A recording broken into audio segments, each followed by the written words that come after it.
Hey, thanks for joining me. We are continuing with the X-cutioners song.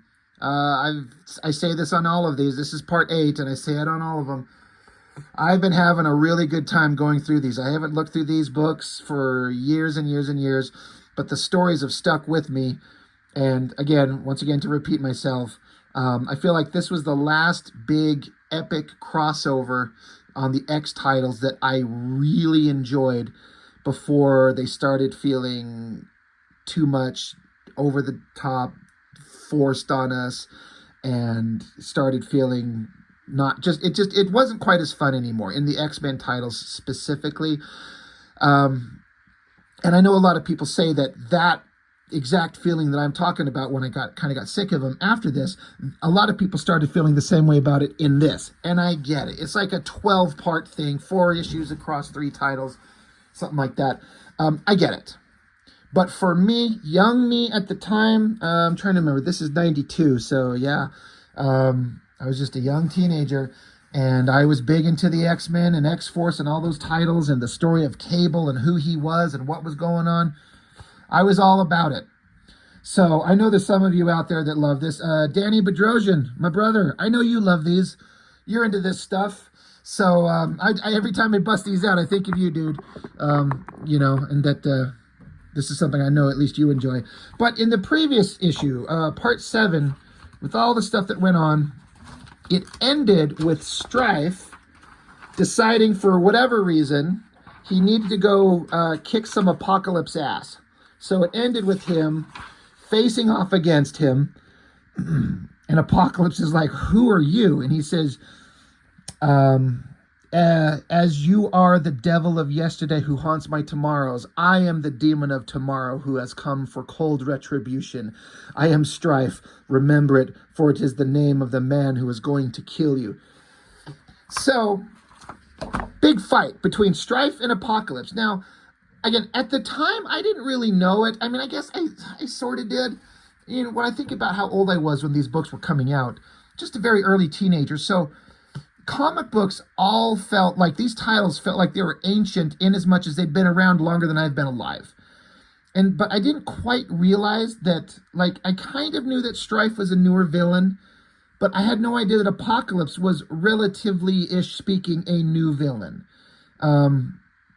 He's not been around as long as, like, Magneto or the Hellfire Club or something like that. He's a newer creation. I didn't quite get that at the time. But to see Strife, this new bad guy, facing off against Apocalypse, who to me seemed like this unbeatable god creature, which he basically is. But if Strife is able to take him on, well, you got me interested. What's this going to be all about? Can't ever pass up the opportunity to point out that Greg Capullo has come on board as permanent penciler. It went from Liefeld to oh my God, that fucking guy. I can't remember his name. I do this all the time. My brain just shorts out. I can't remember the name. You know who it was. The guy that filled in. Anyway, the point is, they got Greg Capullo. Now, this guy, we all know who Capullo is. And I had not seen his work, as far as I know, almost at all before he come along on X-Force. And I didn't appreciate him as much as I should have at the time. But I still do recognize, having gone back and looking at these things, like, I do remember thinking there were several parts where I'm like, this Greg Capullo guy's got something. To me, at the time, as a teenager, he was not even close to the Jim Lee or the Silvestri or the Liefeld or the McFarlane or all that other shit. But he has certainly become that. He's been a god-tier level penciler for years and years now. Anyway... And we all know the basic setup. I usually kind of give a recap, but we all understand. It says the Mutant Liberation Front has been crushed. Professor Xavier inches closer to death. The one who could save him faces off against the one responsible for it all. Apocalypse versus Strife. The X-cutioners song continues. And Fabian Nicieza, writing this, there's some dialogue that, for some reason, I feel like I would normally think this is cheesy, overwrought bullshit, but I kind of like some of the dialogue in this over kind of poetic kind of way of speaking that they have Strife do. I don't know why. I kind of like it. He says here, the time has come, Apocalypse, the devil to come must pay his due to the devil who made him. Pay me, master of time, and let your death be the coin of exchange. And Apocalypse says, I owe you nothing, Strife. I don't know why, but I kind of dig that dialogue. It could be so crappy and cheesy, and I'm sure some of you watching this are going, it is terrible, you fucking nut. But for some reason, I kind of like it. I think what I like is that we didn't know anything about Strife. I mean, Liefeld introduced him, big bad guy, some new villain, which he likes to do in all his works, so some big bad guy in some big, ridiculous, over-the-top outfit. And then it was revealed at the end of New Mutants 100 that under the mask, it's Cable, or at least looks like Cable. Now, again, we all know the truth, but the team and the characters don't know. But this character of Strife, what I like is that he speaks in these kind of riddles. He's got a beef with all kinds of characters, and we don't know what it is. And I'll be honest, I was like, this new character, what is his problem with everybody? What has happened? What wrongs have been foisted upon him that has made him this way? I want to know. But we're going to have Apocalypse fight Strife. I love all the movement in this. Big side page turn. I guess part of me is like, I mean, I understand that Strife is using, Strife is using some kind of mental telepathy ability to send Apocalypse flying. It's not super clear.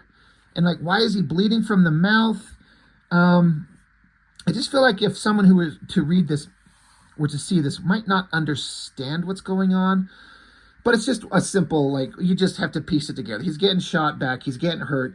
Big flexing shot. I like all that. I like that Capullo goes out of his way to make Strife's over-the-top, ridiculous bullshit armor work. And it's got all these kind of joints and folds and things in it like that. He makes him look really regal. It's a design I actually really dig. This pointy white armor and this big red cape. I dig it. It really works. I really like the drawing on this Apocalypse character here. I know it's probably a dumb thing to be like, why do I like this drawing of him slamming into the ground? It's just kind of like a figure drawing thing, because Apocalypse is this giant, beefy creature, but I kind of like how he's got these big, thick legs and these little tiny feet ankles. It reminds me of like a Mike Mignola kind of thing, having the feet kind of small like that. I don't know why. I dig it. I like the motion. I like, again, Strife using his mental telepathy abilities to just fling him around. Speed lines are great. And then Strife punches Apocalypse in the face. I dig this little tiny panel right there of Apocalypse's body slamming through some concrete walls. God, let's put this fight in a Liefeld comic and smash all those concrete walls that all his characters are always standing up against. Uppercuts Apocalypse. So Strife is beating the piss out of Apocalypse, and that's rough. Sorry, I don't want to skip on the dialogue, because again, the mystery of what Strife's problem is. You know, Apocalypse says, I owe you nothing. And so Strife says, liar, you owe me for everything that's gone wrong with my life. You owe me a world for the wrongs you have foisted upon it. Millions cry in agony every day, but that screaming is like unto silence when compared to the lonely cries of an abandoned child. And so Strife has made reference to children left alone. When he was tormenting Cyclops and Jean Grey. He's made some references to a baby, a child, abandonment, things like that. So again, I'm like, I wanted to know what's going on. Strife continues berating Apocalypse. He's like, how long has it been since you cried a babe's tears of need? How long has it been since you longed for the gentle warmth of a mother's touch? Do you want to know how long it has been for me? It has been forever. A forever solitude brought on by you. Father of pain, son of the morning fire. I like this ridiculous dialogue, especially this father of pain, son of the morning fire. I don't know why. I dig it. I love this angle looking down on the characters. I love this up angle with the great lighting and the coloring and the inking. I should skip on the inker. Harry Candelario. Not someone I'm very familiar with. But it's kind of like a psychotic look. And the lighting and the smile, it works great. Strife is a little nutty. So Apocalypse is trying to get away. Strife says, trying to reach your teleportation matrix. Apocalypse, trying to escape. Where can you flee? Apocalypse says, to safety. Strife says, safety? There is no haven for you. There is no place safe from me. I thought that this shot right here, it's a really interesting angle. It's a really interesting body position choice to choose, where I read it as Apocalypse is doing like a back tuck and roll, or unless it's Strife throwing him down. No, because Strife's hands are free. So I read it as, again, Apocalypse doing like tucking onto his back, kicking his leg over, and then because he can flex his body around to get to the angle to uppercut Strife. And, you know, there's some directional devices here with, you know, Apocalypse tucking and rolling and his foot pointing right down to this next panel of this big uppercut shot. I really dig the anatomy on this leg and the folding of the body there. It's really well drawn. It's kind of weird that this is what he's doing, but it kind of works. So yeah, Apocalypse uppercut Strife, knocking the mask off. And Apocalypse says, I will not die at the hands of some unknown enemy. So then there's Strife. He says, a final feeble attempt at salvation. Very well, hate maker. Now that you know who I am, are you prepared to die? So Apocalypse looks on and is like, you? But you? So Apocalypse is discovering that in theory, this is Cable. And Apocalypse knows Cable. Or does he? Is there more to this? Again, if you know who this is and how this plays out, it makes you wonder who knows what. But we're left to wonder. But I like that it's Cable's face, right? So, you know, Strife says, yes, master of the time stream, destroyer of my past and my future, it is I. So I like this big flexing shot of Strife, great armor. He pulls out this knife that I think we saw, this Apocalypse dagger thing, was in that 2-issue miniseries that John Romita Jr. drew. As far as I know, that's the last time I saw that, and that we've seen it there.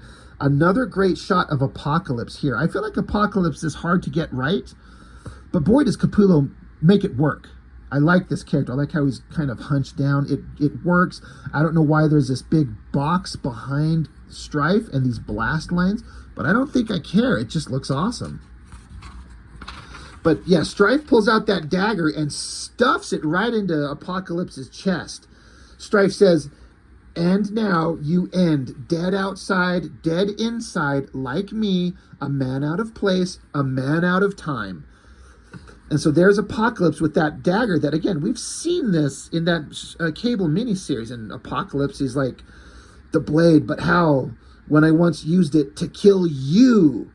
But then Apocalypse just kind of stumbles backwards onto his teleportation device and he disappears, and Strife yells, no. Could he still live? Stab his eyes, which is an insult we've heard Cable actually say. I think he said it way back in X-Force #1. Stab his eyes is like some insult or curse that, you know, I guess both of them say. But Strife says, no, he has no place to go. Dead in time. So, again, I like how Strife is just suddenly calm again. After this big emotional outburst, like a crying little baby bitch, fighting Apocalypse in a big battle, he stops, he's calm, he puts his mask back on. The shadows on this, on the lighting on that panel are great.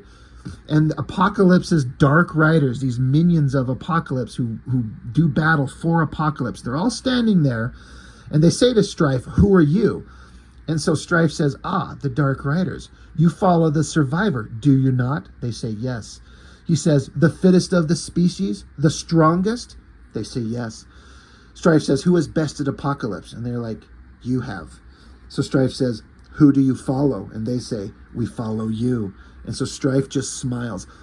Loved all of that. I love that. I get the feeling like, in a way, like Strife, this is not something maybe he even ever planned. But it's just like an opportunity that presented itself. These super badasses are there, and they're pledged to follow the fittest. That is Apocalypse's whole gig. His whole thing is, we will follow the strongest. The strongest survive. And Apocalypse was always the strongest, but who just beat him? Strife did. So who are you following? Who's the strongest? It's me. You follow me. So it's like, well, now he's got the Dark Riders under his command. God damn. I'm telling you, I was into it. So now we cut back to, as was set up before, Strife tried to assassinate Professor X. The X-Men all thought it was Cable.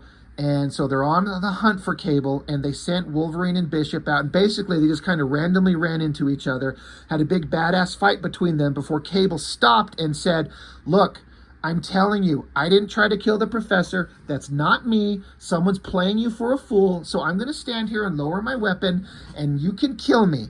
And if you're right, then no big deal. But if I'm right, you're being played for a fool, and you just took out the only guy that can help you solve the mystery. And so Bishop and Wolverine kind of got over themselves and come to their senses, and are like, all right, fine. What do you got to say? Convince us. Tell us what's going on. We don't believe you, but let's talk.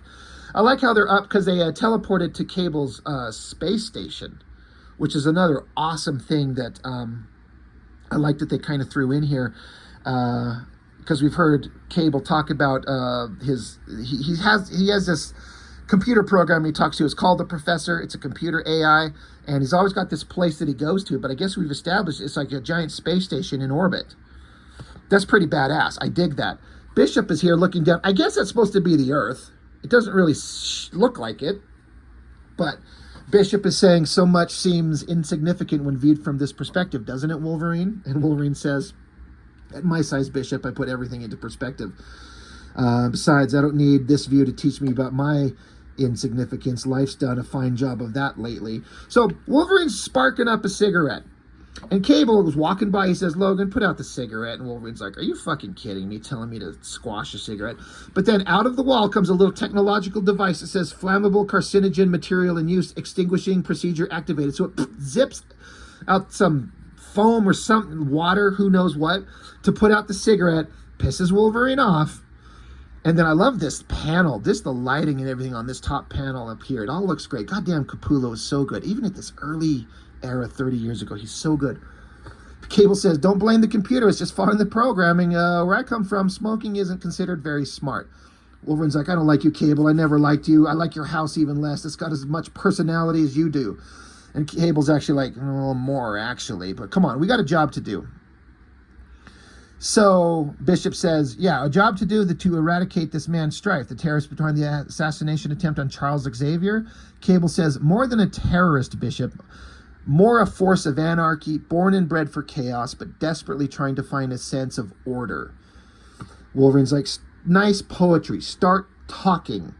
So Cable tells his computer AI, the Professor, he says, Professor, Strife log recount for the detail impaired, which is a funny little way to insult them. So the computer starts saying, Strife, real name unknown, age unknown, status, self-proclaimed anarchist and former political dissident. It shows the era in which he lived, 3783 to 3806 AD. So way in the future. And so it gives kind of like a little kind of backstory explanation of what they know about Strife from the future. He's way in the future. He's some kind of political dissident. Things were not going right. So it says, in an effort to maximize potential for anarchistic endeavors, Strife and Displacement Unit Designate 0 fled to current temporal time zone circa 1983 AD. So it's kind of giving some backstory of like who this Zero character is, and he goes with Strife back in time. Cable says, I encountered him about 8 years ago. I knew he was a man out of time. And Wolverine's like, well, how? Cable says, because so am I. I was part of the clan chosen who sought to overthrow the Canaanite rule. When we failed, I came to this time. So Wolverine says, so you and Strife are different sides of the same coin? Cable says, yes, no, maybe. Says he came back to exasperate the mutant rebellion to try and prevent the ascension of the High Lord. I came back to try and control the ascension to ensure order in the future. There's just one problem. Well, one major one anyway. I recently fought Strife hand to hand and learned something about the man inside the armor, which we all know what it is. And once we get past these multiple Dragon Quest pages, this giant ad in this book,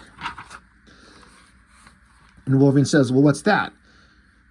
Cable continues, I found out something that Kane, Weapon X, said was true, that underneath his helmet, Strife wears my face.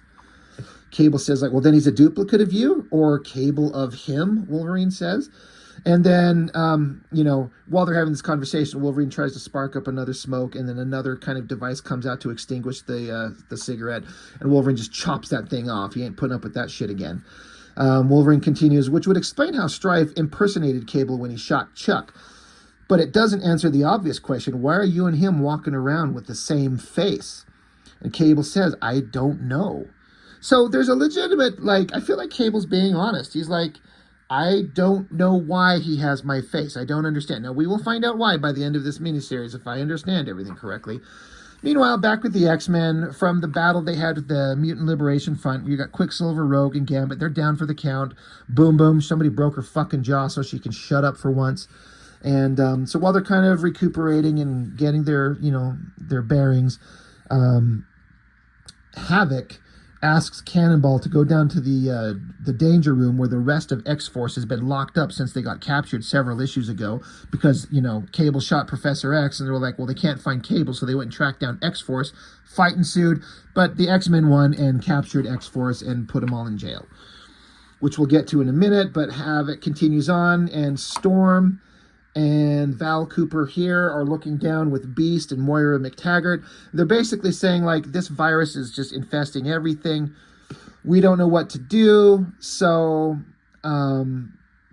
they said that they're going to try to attempt to remove the virus from its core, the point at which it first entered his body. And Havoc's like, well, that's in the middle of his head. Isn't that kind of a desperate move? And Storm says, at this point, Alex, desperate methods may be the only ones we have left, because they cannot fix him. They cannot solve this problem. It's going to kill him, and it's a slow death. Meanwhile, you got the members of X-Force in cages, and former members of the New Mutants. Rain is talking to Richter and Sunspot, Jesus. Because, they grew up together, and they're all part of a former team. They're just, talking back and forth about how they end up here, how we end up in this situation. It sucks that one of us is on one side of this cage and the others are on the other side. That sucks.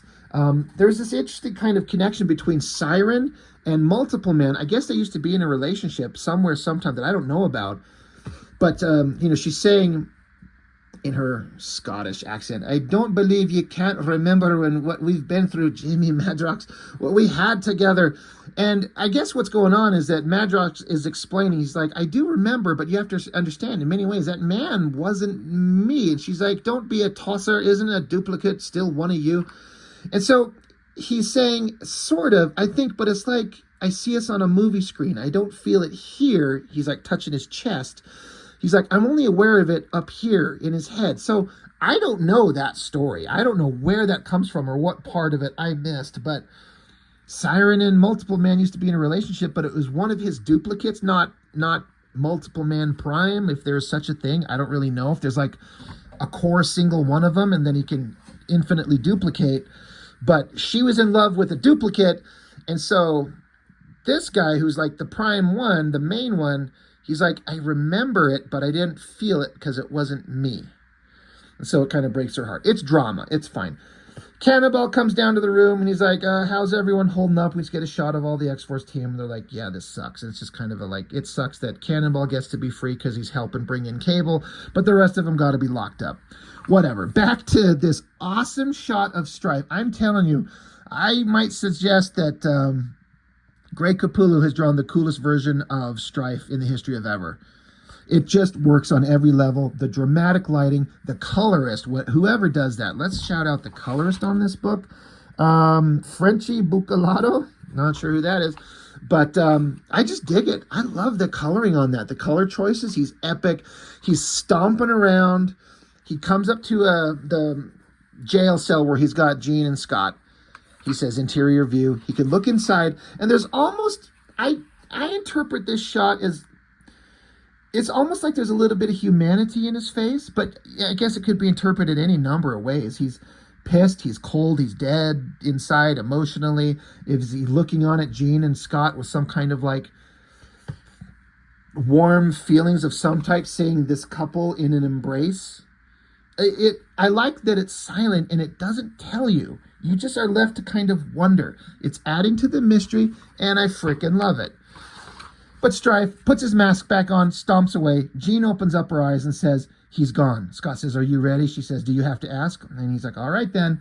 She says, until I was able to steal the outer lock code sequence by mind probing forearm earlier, we had assumed the cell had a mutagenic dampening field.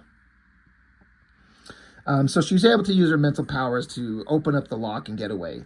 So now they're running out. Cyclops is saying, but the truth is more frightening, Jean. It's been Strife who has been keeping our powers in check all along.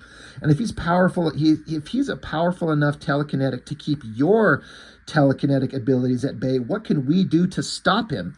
She's like, well, there's only one way to find out. And he's like, the hard way. And she says, if that's the only road to take, there's no one I'd rather have at my side. Oh, isn't that cute?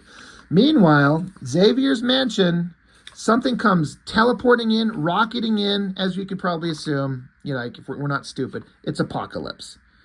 You know, not to spoil it, but something slams into the mansion. So you got Polaris, Archangel, Colossus, Iceman. They're like, whatever the hell that was, let's go. Let's go be X-Men. Let's do some cool shit.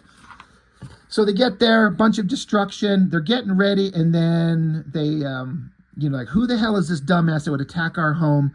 And the voice says, fortunately for all of us, Robert Drake, the one who is here is neither fool nor aggressor. And then you see Archangel freak the fuck out, screaming, you!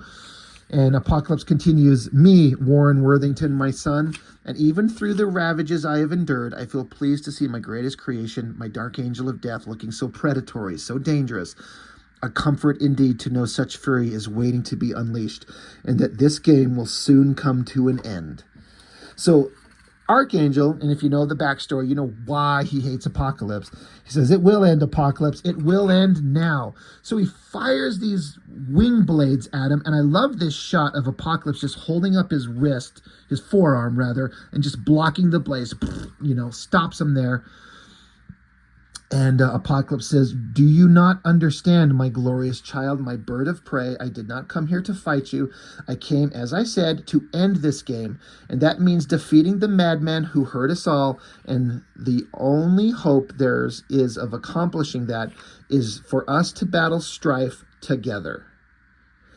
The end of this chapter. So Apocalypse, like one of the most feared enemies of the X-Men, is showing up and saying, you want to defeat this Strife? We got to do it together. The enemy of my enemy is my friend kind of situation, right? And again, I'm kind of digging it. You know, even Strife is, or rather Apocalypse is realizing, like, we got to get together on this one, guys. Or none of us, there may be none of us that survive. So that is the end of, what the hell did I say? Chapter 8. Yes, X-Force. Goddamn is Greg Capullo a good artist. He was so good even all these years ago. He's just amazing. And again, I know some of you are not into this X-Cutioner song. Some of you have said, like I had mentioned earlier, that this was too much for you at the time, that the books had grown too big and overblown and ridiculous, and some of you were checked out. But for me, I was all in. I was digging it. I was loving it. And as I say every time, I'm having a great time going through these right now. So, X-Force number 17, X-Cutioner song, part 8. Thank you for joining me on these. I appreciate it. All of you who watch these, I appreciate you very, very much. And I'll see you on the next one. Thanks. Bye.